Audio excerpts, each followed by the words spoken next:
अस्सलाम वालेकुम। ज़िला पाकपतन च तुसीं रहने हैं जी।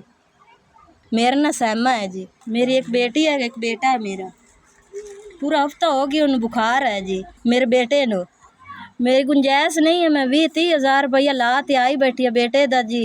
मेरे को हिम्मत कहानी है, साढ़े घरे कोई चीज़ ही नहीं है कि मैं दवाई लै दे लवां बेटे नो जी। सिटी हस्पताल मैं बच्चे दाखिल की रखा, 25-30 हज़ार रुपया मैं ला ते आई हाँ। मेरे को गुंजाइश होना गांधी कहानी है कि मैं लै ते वग जावां जी। 5,000 रुपया मेरा मेहनत मजदूरी दा बई ना, मैं वो ला बैठी 30-35 हज़ार रुपया मैं किसी को पकड़ते जी। बच्चे तो लाए हाली मेरा बच्चा ठीक नहीं है। वो 5,000 दे मैं दाने लैने हैं ना दे घर दे जी। औलाद किन्नू ने प्यारी है तेन दे मेरा बच्चा दाखिल रही है जी। दिहाड़ी तो मैं हाली होन आई हाँ जी। मैं आदे बच्चे ने दवाई लै ते देवां, इन्नी गुंजाइश कहानी साढ़े कोल। साईं मेरा छड्डा होया मैनू, मैं एक करन वाली हाँ जी।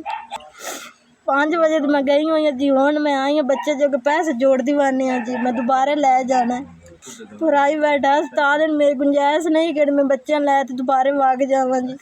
एक मेरा बेटा है जी, रब दी आसरा कोई को नहीं जी।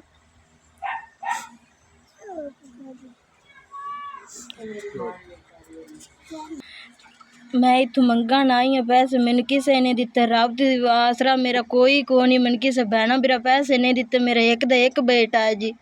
साईं मेरे मैनू छाड़ दिता, मेरा साईं मेरा नशाई है। बच्चन मैं चेक करावना जी। मेरे को गुंजाइश कहानी अगर मैं दोबारा लै ते वग जावां तो अगले बंदे ही मेरे को पैसे मंगन आए खलोते हैं जी। हर फेरी 30-35 हज़ार रुपया लगदा मेरे को भाई जी। मेरे को है कहानी गुंजाइश। SVS मैनू 8,000 मिल गया तुहाडे तरफों जी। तुहाडी मेहरबानी जी। तुहाडे मेरे औखे वेले मेरे पुत्र दे काम आए ने जी। मैं इन्हें दवाइयां लईसां जी। अल्लाह पाक तुहानू ऐ तो ही गना देवे जी। तुहाडी कंपनी सारी जिंदगी चलदी रवे। SVS तुहाडी मेहरबानी जी, तुहाडा शुक्रिया।